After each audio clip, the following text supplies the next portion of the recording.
Startuprad.io, your podcast and YouTube blog covering the German startup scene with news, interviews, and live events.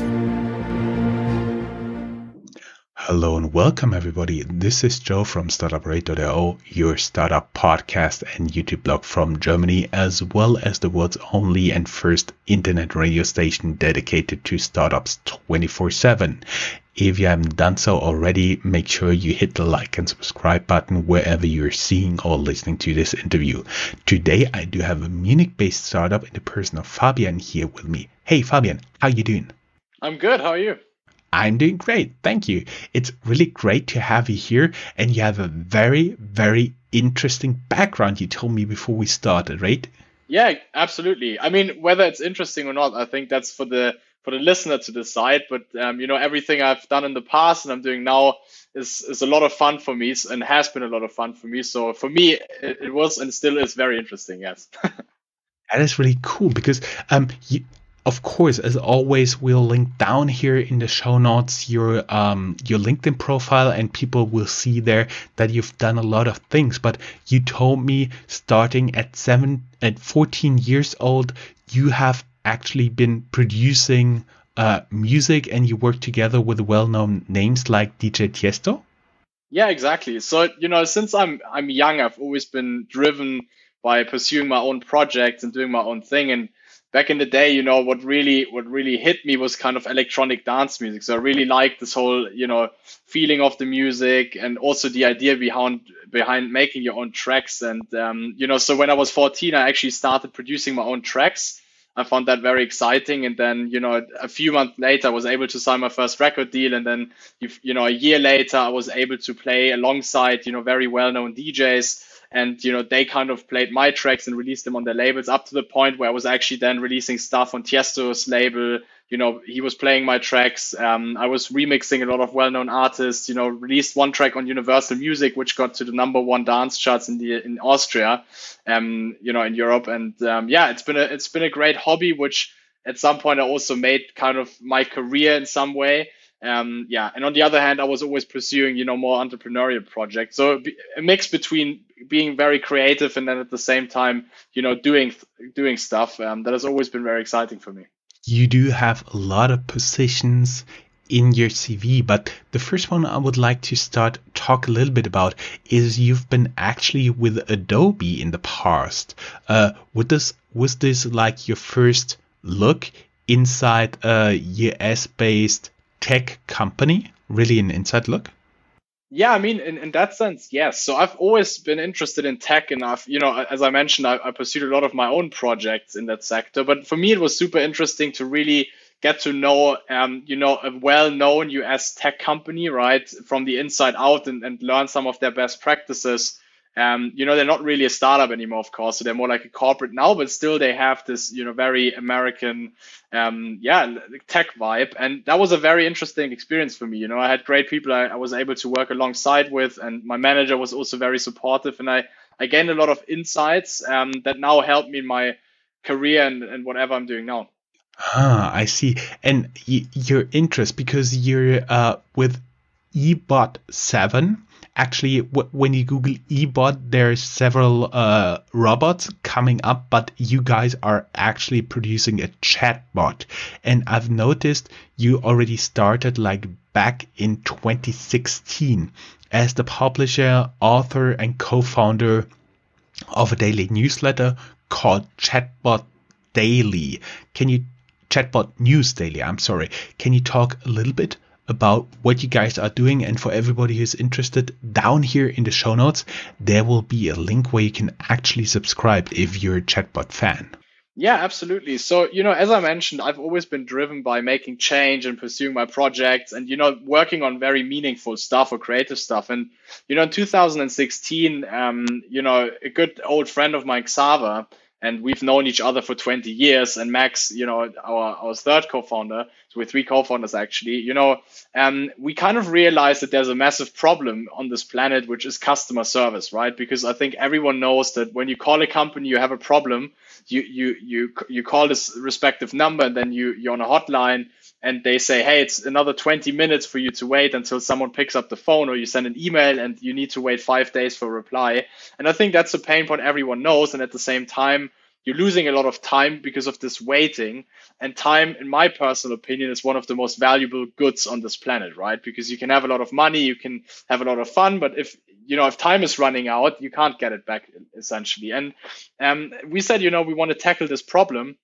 And at the same time, we said, a perfect technology to leverage, to automate, and to make customer service more efficient is AI. So, taking these two things and putting them together, made us found e-bot7, which now offers AI for customer service. So you could call it a chatbot. Nowadays, you call it conversational AI, because it's not only a bot that kind of does FAQs, it can also do very complex inquiries on various different channels.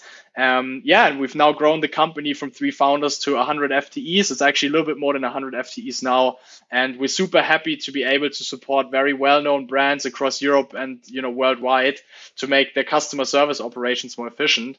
And as you asked about Chatbot News Daily as well, when we went into the space, we said that we didn't want to just found a company and offer the service or the best service in the space. We also wanted to be able to educate the market and offer something to clients, but also everyone who's interested in this type of technology to learn about the benefits, about the technological developments, and so on. So we also founded Chatbot News Daily, which is now the largest news blog about chatbots, conversational AI bots, and what intelligent virtual assistants and whatever else name you want to give this type of topic. And we have a lot of visitors, and they're always looking at articles, and there's independent writers that release their pieces on the blog. And I think it's a great way to also educate the market about the benefits of AI and what we do. And that's the background story, really. And that is quite interesting. And as you were talking, I was smiling and thought, have you guys ever considered to actually let a bot write this daily newsletter? So, I mean, what we do is natural language understanding or natural language processing. And, we're not that much doing natural language generation. So, we've played with the thought, and I'm sure that our tech team, who does Free Fridays from time to time, has probably built a funny thing like this in the past, but we haven't actually put it into production yet. But I will take this idea back to the table, and maybe soon you'll find the first, machine-generated articles, and then you have to let me know whether you realize they were done by a machine or whether you think they were, written by a human. A handful of people may have already read something you're writing, because I realized you're also a guest publisher and author on VentureBeat, based in the Silicon Valley, right? Yeah, exactly. I mean, they're very cool magazine. And back in the day, in 2016, they were also one of the first magazines to really pick up on, conversational AI and on AI for customer service and all these sorts of topics. And then they approached us and, asked us, because we were kind of the thought, and still are the thought leaders in Europe regarding this topic. So they approached us and said, we have a lot of news and a lot of publishing about US companies and how this whole topic is, accelerating in the US market, but not so much. We don't have that much knowledge about the European market. So, they approached us and we said, hey, sure, we're happy to help out here. So now, we released guest articles, we released, some landscapes and frameworks about how the ecosystem looks like over here in Europe. And it's been super fun to work with them. And basically, my understanding is that your interest in chatbots also triggered your co-founding of e-bot7. But before that, I just want to touch a little bit on the KI-Bundesverband. Yes, that's a German word, and it's the German AI Association. And you guys, or you personally, have been a founding member. Is that true? Yeah, exactly. So, that I think the AI Association was founded 2 years after we founded e-bot7, and it was quite a coincidence because Jörg Bienert, who's the chairman of the KI-Bundesverband, the German AI Association in English, we both had a talk and a panel at the FKI, which is the German Institute for Artificial Intelligence. And he actually had the idea to found the AI Association in order to foster the German AI ecosystem. Because if you look at the US, if you look at China, there has been and still is a lot being done to support startups. A lot of money is being invested into, research and developments, into universities, into, lectures, into good professors, into, governmental funding money, into the regulation that supports, innovative ideas and the foundation of startups, but not so much in Germany and the EU. And we had a chat there and, said, hey, do you want to join me on this journey? And obviously, as I know all of these problems, firsthand through our own market in e-bot7, I said, yeah, let's definitely do it. And it's been going quite well so far. So, the AI Association now has more than 250 member companies. There's a lot of papers being released on different topics. There's very good connection to the politicians, and we also have some managing directors now who are doing a great job. So it's great to see what has happened and how this whole thing has developed. What is your outlook for Germany on the AI game? Because there are always horror scenarios where China and the US are winning and Europe, especially Germany, is losing out. Do you really see this situation, or do you think that it's currently in the balance somehow? Well, that since we founded the association, there have been some positive things, right? So there has been more funding released, and I think the topic is now more present on a lot of people's plates. But at the same time, there's a lot of hurdles, right? So, it's still very hard in Europe to get a lot of funding. So once you hit a certain tipping point in terms of funding size, you need to speak to US investors essentially.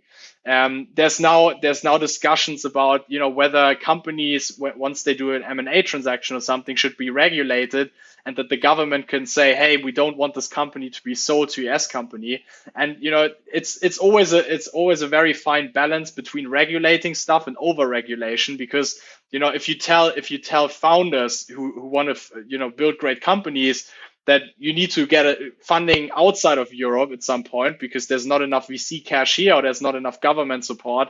At the same time, maybe companies founded in Germany can't be sold to companies, from the US.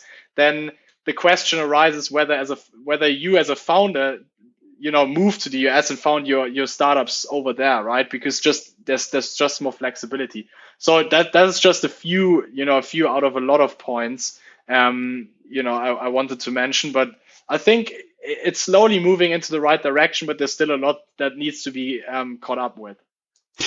If you would have a wish list, what needs to be done here, especially in Germany, for the politicians? What would be a few picks for this wish list? Like increased funding for essential research? Is there something else you would like to have there? Yeah, it's a mix. I mean, it's data security. So one thing is, to make sure that every company and that the legislation is not over-regulating stuff, which makes it harder for companies, or at least, it makes it easier for us as startups to integrate stuff, because companies are not scared of, data security issues and especially, regulatory stuff they have to go through.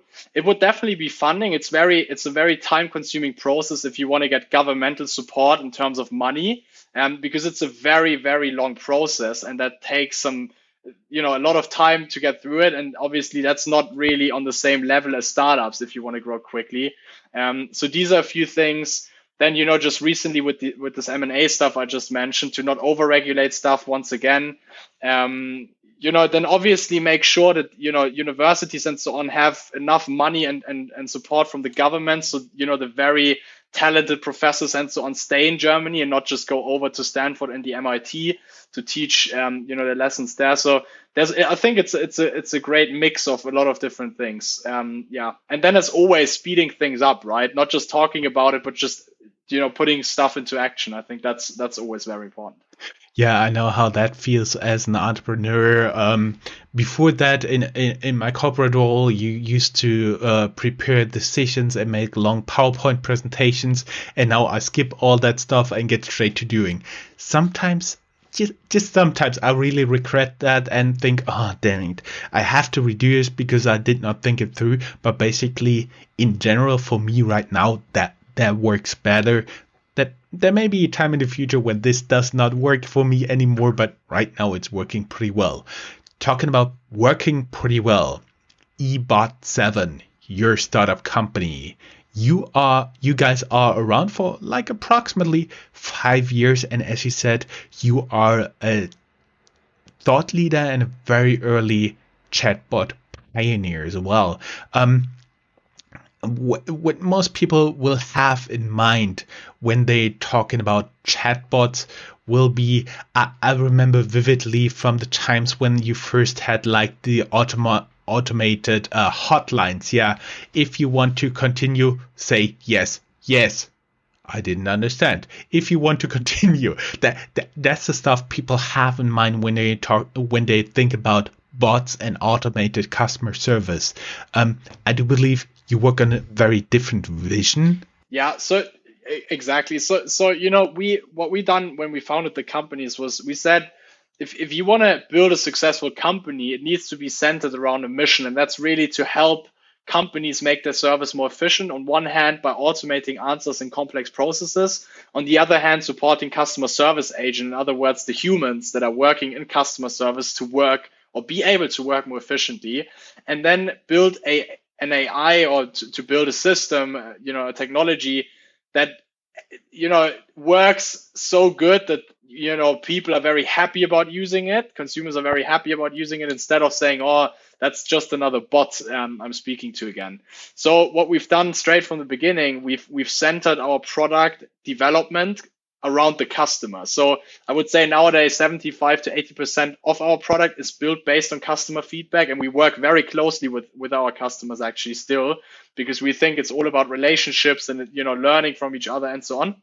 And that being said, we now have a low-code conversational AI platform specifically designed for customer service that brings a lot of functionality out of the box that agents need to do their job very easily, and at the same time for admins and the ones, the supervisors of these teams, to give them the tools to modify their bots in the perfect way, whatever works best for the companies, and then being able to integrate. So we're also very flexible on the integrations to really blend into the customer service environment the company has, whether that's a Salesforce integration, whether that's Zendesk, whether that's user. There's a lot of different tools companies might want to integrate in, and also a lot of backend system. And by combining all of these things, we are now able to provide them a technology that works and can be onboarded very quickly, but also brings so much stuff out of the box that companies are very happy just to work with it. And in essence, what it does is, you can either fully automate stuff, which goes from a basic question like, where can I find this product? And then the bot would answer, hey, you can find the product here, to more complex processes where there's actually a complete workflow that needs to be automated. So for example, in the insurance industry, it could be a claims process where there's a lot of follow-up questions being asked, a lot of contextual stuff being done, backend systems being connected to verify users to make sure that the claim process actually can be executed fully. And at the core of the system, and that's what is very important for us, lies our hybrid agent plus AI model. And we call this real-time supervised learning, because obviously you want the AI to continuously learn, but at the same time to include the human if needed. So the customer, as you asked in the beginning, gets a perfect answer. And as this works is the following. So once you start a project with us, you would essentially train the system with data. Can be first level support inquiries, can be historic support tickets, or it can be, as I mentioned, a claims process, so which would be a flow we then design inside the console. And then you set a confidence level, so let's say 97%. And if there's an incoming inquiry and the system is more confident than 97, the answer of the process will be fully automated. And everything that falls below the confidence level would then be sent to a human agent as an AI-based suggestion. So the human agent doesn't have to write or look around for an answer. They just need to say, okay, this is correct, send, and thereby train the system and save time because they didn't have to write anything, but just click. Or they can adjust the message or choose something else. And that's how the system continuously learns. So, we also put the human as in the center of such a technology to make sure that it really works exactly how the company wants it to work. Okay, I understand.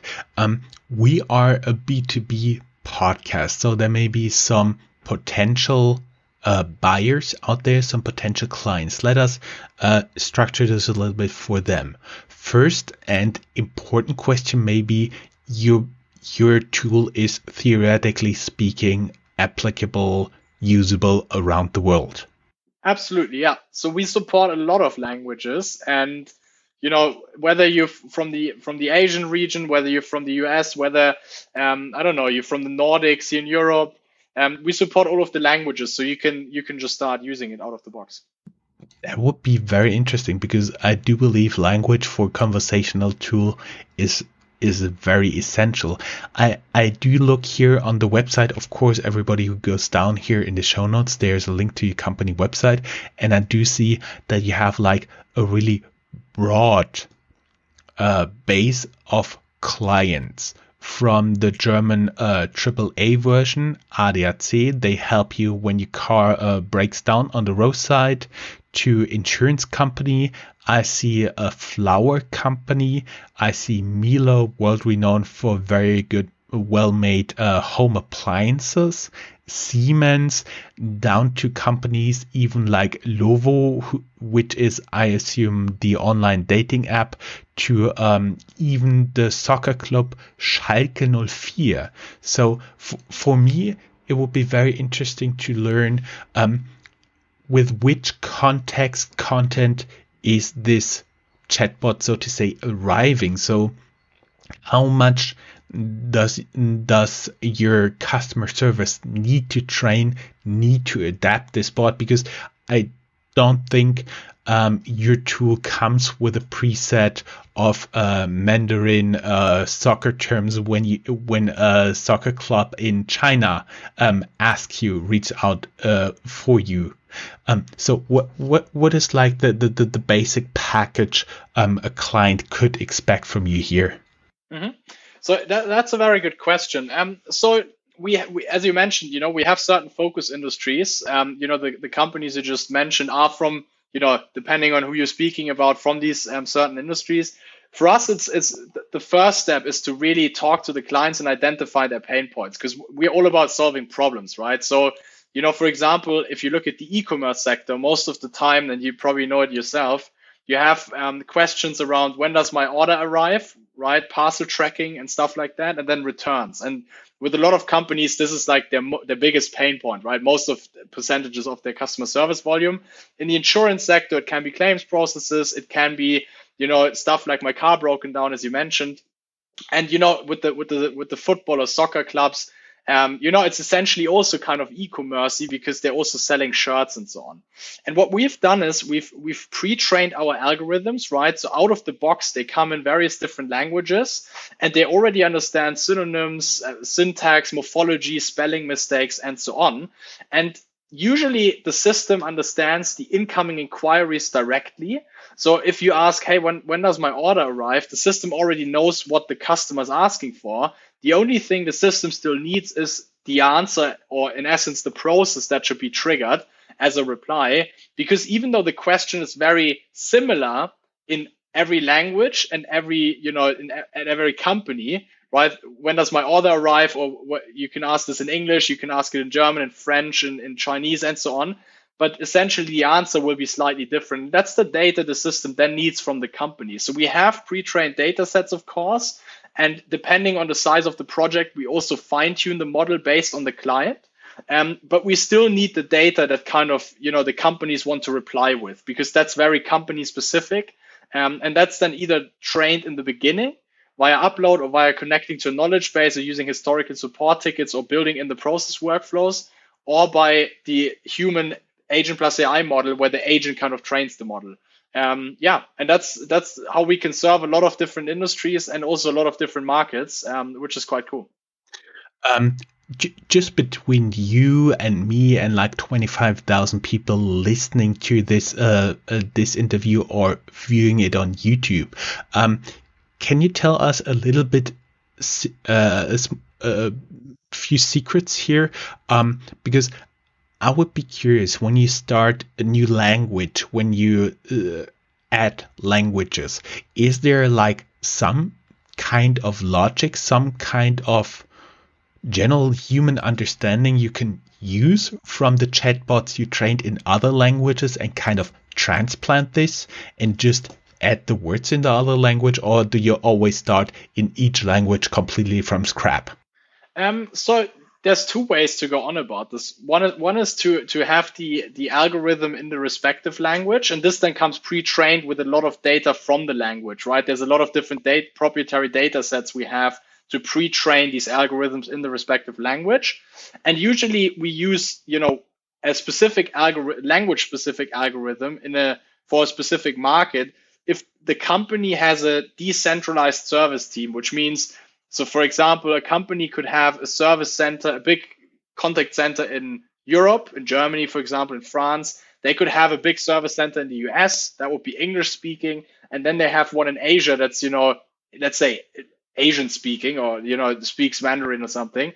And then if they have a lot of data and a lot of support agents in each respective service center, then we use, native algorithms because there's a lot of training data to work with. In other examples, and of course, these algorithms come pre-trained. And in other examples, for example, an e-commerce shop that has a headquarter in the US, but serves, also South American clients, right, who speak Spanish, and so on, or Portuguese, then, it can be handy to use translation layers because they essentially have a centralized service team that speaks English and maybe one person that does, cover the South American market.